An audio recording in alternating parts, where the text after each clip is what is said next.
Introduction. The breakdown of communism in the late 1980s and 1990s appeared to confirm what numerous individuals have, since quite a while ago, trusted, that capitalism is the regular state of humankind, that it conforms to the laws of nature and essential human slants, and that any deviation from those normal laws and slants can just end up badly. There are obviously numerous reasons today to question the industrialist triumphalism that followed in the wake of the breakdown. While I was composing the prologue to the first release of this book, the world was all the while reeling from the Asian emergency. Today, the financial pages of the day-by-day press are anxiously watching the indications of retreat in the US and rediscovering the old industrialist cycles that they had been guaranteeing us were a relic of days gone by.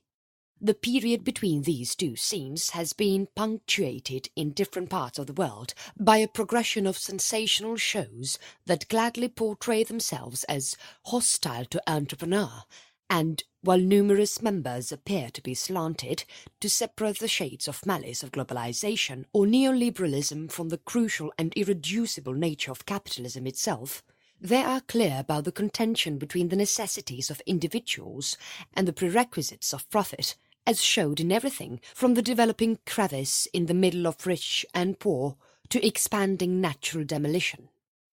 Previously, capitalism has dependably hauled out of its intermittent emergencies, however never without establishing a framework for new and far and away more terrible ones.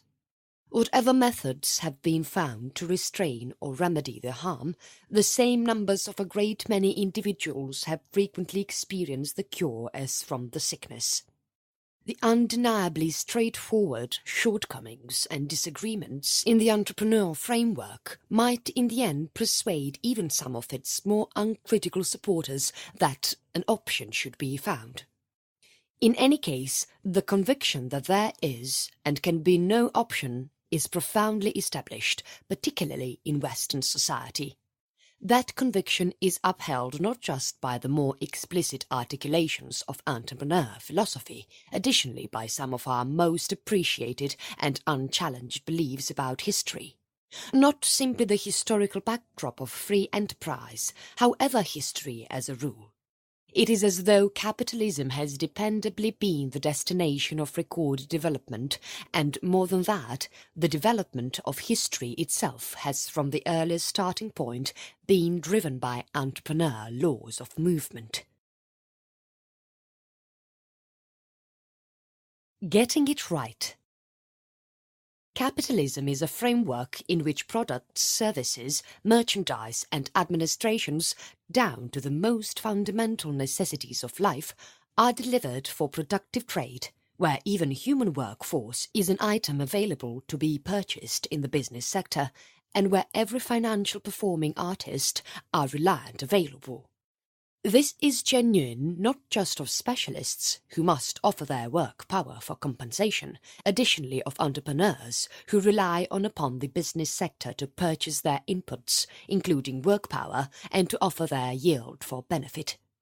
Free enterprise varies from other social structures since makers rely upon the business sector for access to the method for generation, dissimilar to, for case workers who stay in direct, non-market ownership of area. While appropriators can't depend on additional financial forces of assignment by method for direct compulsion, for example, the military, political and legal forces that empower primitive rulers to concentrate surplus work from labourers, however, should rely upon the absolutely financial systems of the business sector. This unmistakable arrangement of business sector reliance implies that the necessities of rivalry and benefit amplification are the basic standards of life. Due to those tenets, free enterprise is a framework particularly headed to enhance the efficiency of labour by specialised means. Most importantly, it is a framework in which the main part of society's work is finished by workers with no properties of their own, who are obliged to offer their work power in return for a pay with a specific end goal to access the method forever and of work itself. During the time spent supplying the requirements and needs of society, specialists are in the meantime and indistinguishably making benefits for the individuals who purchase their work power. Truth be told, the creation of merchandise and administrations is subordinate to the generation of capital and entrepreneur benefit. The fundamental goal of the industrialist framework, as it were, is the creation and self-extension of capital. This method of supplying the material needs of individuals, so altogether different from every single going-before method for sorting out material life and social generation, has existed for a brief time frame, scarcely a small amount of mankind's presence on earth. Indeed, even the individuals who most determinedly demand the framework's roots in human instinct and its normal coherence with age-old human practices would not guarantee that it truly existed before the early current period, and after that just in Western Europe. They might see bits of it in prior periods, or distinguish its beginnings in the Middle Ages as an approaching danger to declining feudalism, yet at the same time obliged by primitive limitations, or they might say that it started with the development of exchange or with voyages of disclosure, with, say, Columbus' investigations toward the end of the 15th century. Some may call these early structures proto-capitalism, yet few would say that the industrialist framework existed vigorously before the 16th or 17th century, and some would put it as late as the 18th, or maybe even the 19th, when it developed into its modern structure. The Origins of Capitalism. Yet incomprehensibly chronicled records of how this framework appeared have commonly regarded it as the normal acknowledgement of ever-present propensities. Since antiquarians first started clarifying the development of free enterprise, there has hardly existed a clarification that did not start by expecting the very thing that should have been clarified. Just about regardless, records of the root of free enterprise have been generally roundabout. They have accepted the earlier presence of capitalism so as to clarify its appearing.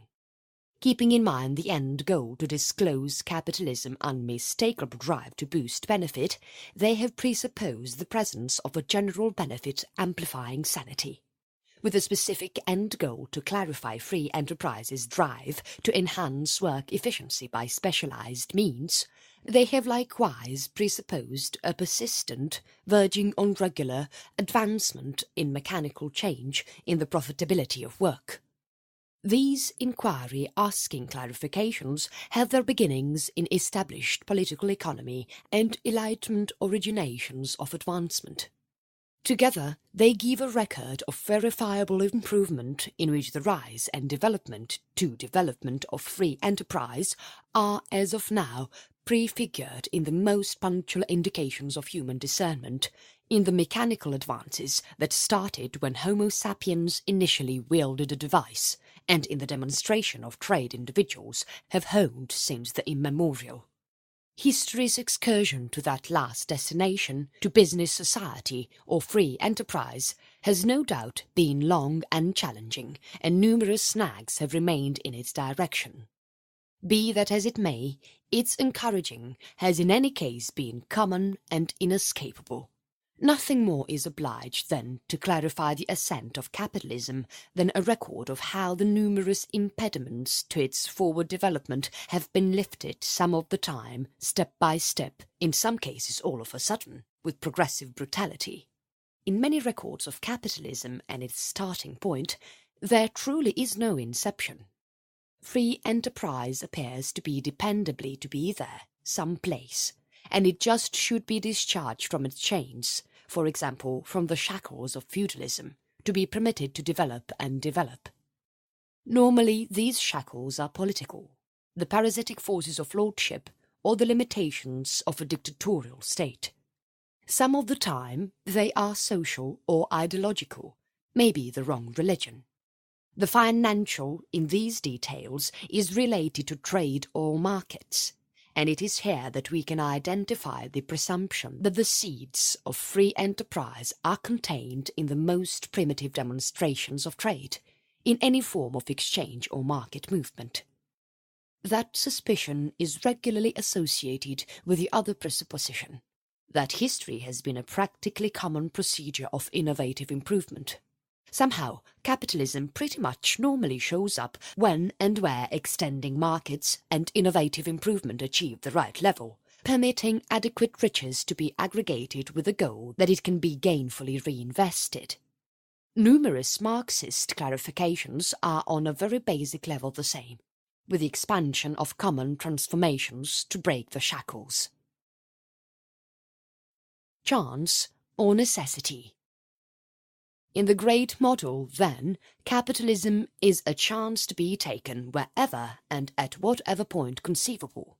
This idea of opportunity is completely basic to the traditional comprehension of the entrepreneur framework, displayed even in our ordinary dialect. Consider normal use of the word that lies at the very heart of free enterprise. The business sector, which hints an open door, as a solid religion or establishment, a business sector is a spot where opportunities exist to purchase and offer. As a reflection, a business sector is the likelihood of offer. Products discover a business sector. And we say there is a business opportunity for an administration or item when there is an interest for it, which implies it can also will be sold. Markets are open to the individuals who need to offer. The business sector speaks to conditions as respects open door for purchasing and offering. The business sector infers offering and decision. What then are business sector strengths? Doesn't power infer intimidation? In industrialist belief system, the business sector infers not impulse, but rather opportunity. In the meantime, this flexibility is ensured by specific components that guarantee a level-headed economy, where supply takes care of demand, putting on offer items and administrations that individuals will uninhibitedly pick. These mechanisms are the generic strengths of the business sector, and in the event that they are in any capacity co-receive, it is just in the feeling that they force monetary performing artists to act reasonably in order to expand decision and opportunity. This infers capitalism, a definitive business sector society, is the ideal state of opportunity and decision. More merchandise and administrations are on offer, more individuals are all the more allowed to offer and benefit from them, and more individuals are all the more allowed to pick among and purchase them. So what isn't right with this origination? A communist is prone to say that the major missing fixing is the commoditization of work power and class abuse. Not too bad up until now. Be that as it may, what may not generally be so clear, even in communist records of the business sector, is that the particular and prevailing normal for the industrialist business sector is not opportunity or decision, but rather, despite what might be expected, impulse. Material life and social proliferation in capitalism are generally intervened by the business sector, so that all people must in somehow go into business sector relations, keeping in mind the end goal to access the method forever. This interesting arrangement of market dependence implies that the directs of the industrialist market, its objectives of rivalry, collection, benefit augmentation, and expanding work profitability, control every single financial exchange as well as social relations when all is said and done. As relations among individuals are intervened by the procedure of item trade, social relations among individuals show up as relations among things, the fetishism of wares, in Marx's well-known expression. Authorized commerce companies.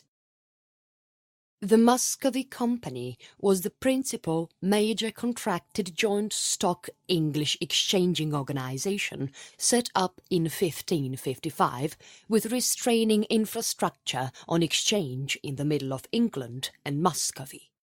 It was a branch of the prior company of merchant adventurers to new lands, established in 1551 by Richard Chancellor, Sebastian Cabot and Sir Hugh Willoughby to find the north-east passage to China to permit exchange.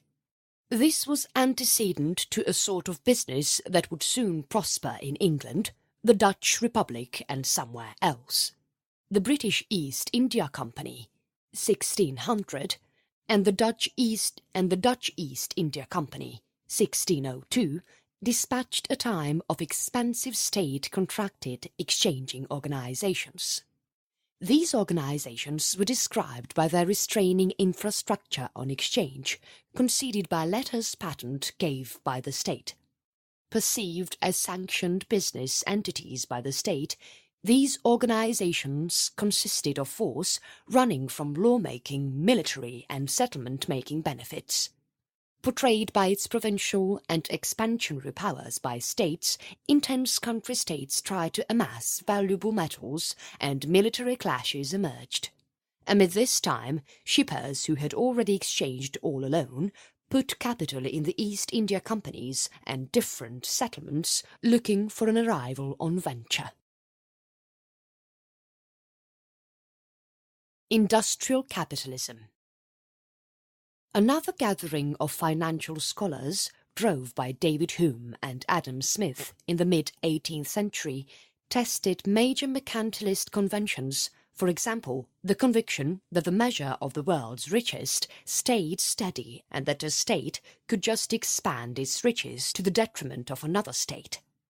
Amid the Industrial Revolution, the industrialist supplanted the shipper as a predominant variable in the entrepreneur framework and influenced the decrease of the customary craftsmanship aptitudes of artisans, societies and understudies. Additionally, amid this period, the surplus produced by the ascent of business horticulture empowered expanded motorization of farming. Mechanical capitalism denoted the improvement of the industrial facility arrangement of assembling, portrayed by a mind-boggling division of work between and inside of work procedure and the routine of work undertakings. Lastly, settled the worldwide mastery of the entrepreneur method of generation. England likewise deserted its protectionist approach, as grasped by mercantilism. John Bright and Richard Cobden, who constructed their convictions in light of the Manchester School, started a development to lower duties in the 19th century. In the 1840s, Britain received a less protectionist strategy with the nullification of the Corn Laws and the Navigation Acts. England decreased taxes and standards in accordance with David Ricardo's support with the expectation of complementary exchange. Industrial Revolution. The profitability additions of entrepreneur creation started a maintained and remarkable increment at the turn of the 19th century in a procedure generally alluded to as the Industrial Transformation.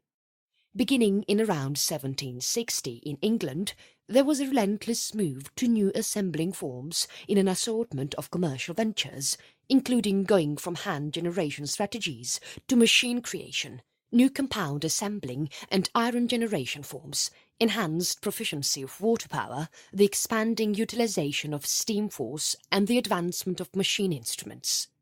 It additionally incorporated the change from wood and other biopowers to coal. In material assembling, motorized cotton turning fueled by steam or water expanded the yield of a labourer by a variable of around 1,000 because of the use of James Hargreaves's turning jenny, Richard Awkward's water outline, Samuel Crompton's spinning mule and different creations. The force loom expanded the yield of a labourer by an element of more than 40.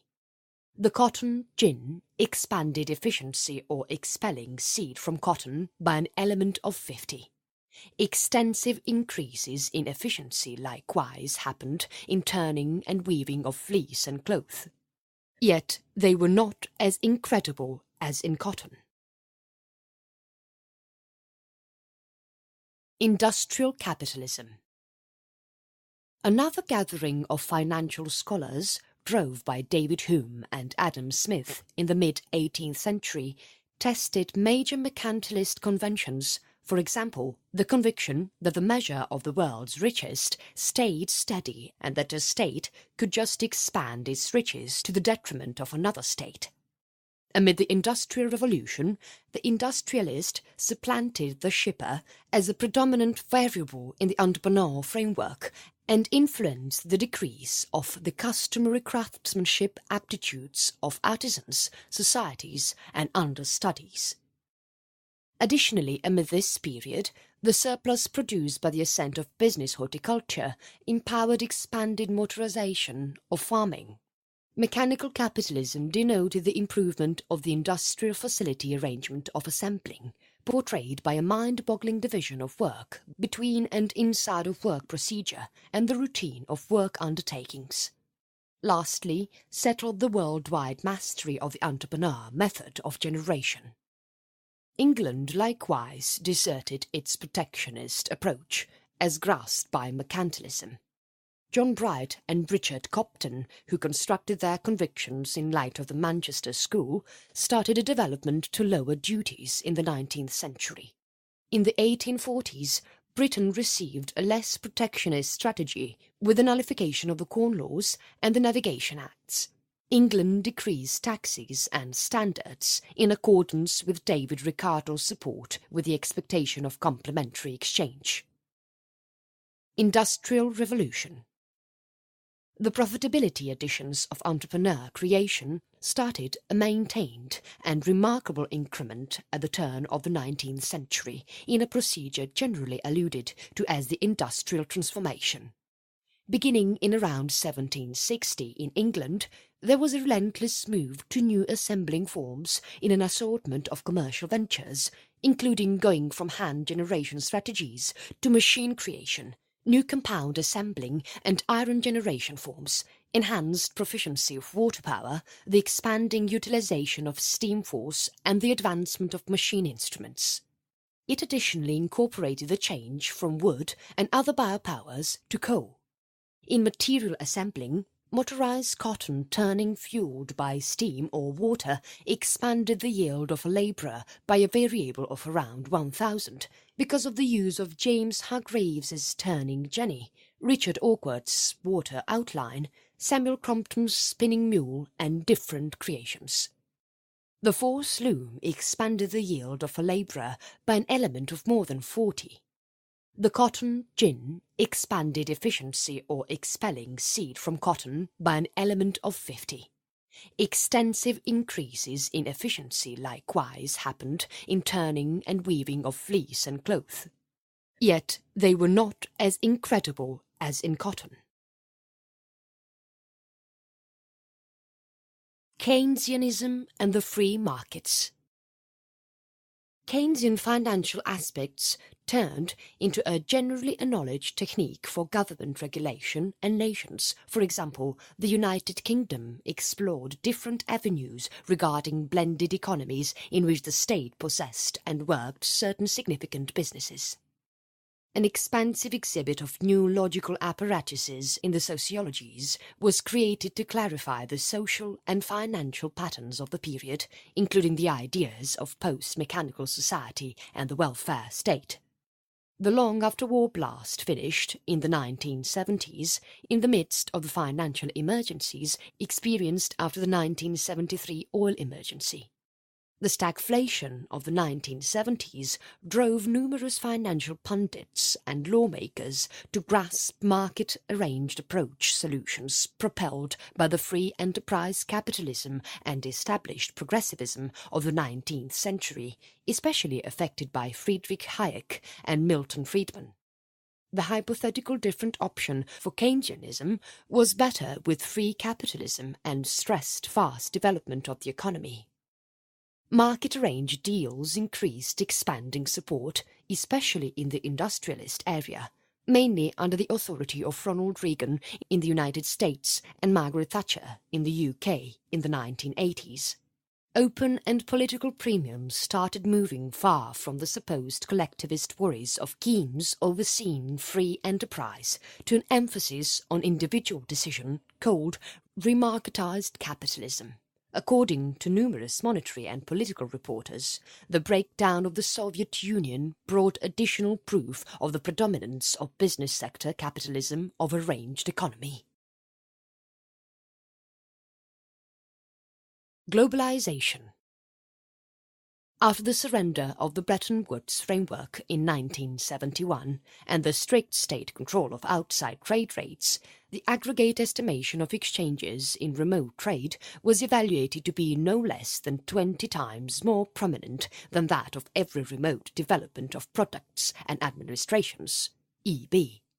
The internationalization of fund, which some see as past the span of state control, consolidated without any difficulty with which extensive companies have possessed the capacity to move their operations to low-wage states, has offered the conversation starter of the overshadowing of state sway emerging from the developing globalization of capital. While financial analysts by and large concur about the span of worldwide wage disparity, there is a general difference about the late heading of progress of it. In cases, for example, China, where pay balance is obviously developing, it is additionally clear that general monetary development has quickly expanded with industrialist changes. The book The Improving State of the World contends that monetary development since the Industrial Revolution has been exceptionally solid and that components, for example, satisfactory sustenance, future, baby mortality, proficiency, commonness of type work, training and accessible available time have enhanced extraordinarily. A few researchers battle that globalization and neoliberal financial strategies are not enhancing imbalance and destitution, but rather compounding it, and are extending populaces of the dislodged, the unemployed, and the detained alongside quickening the pulverization of nature.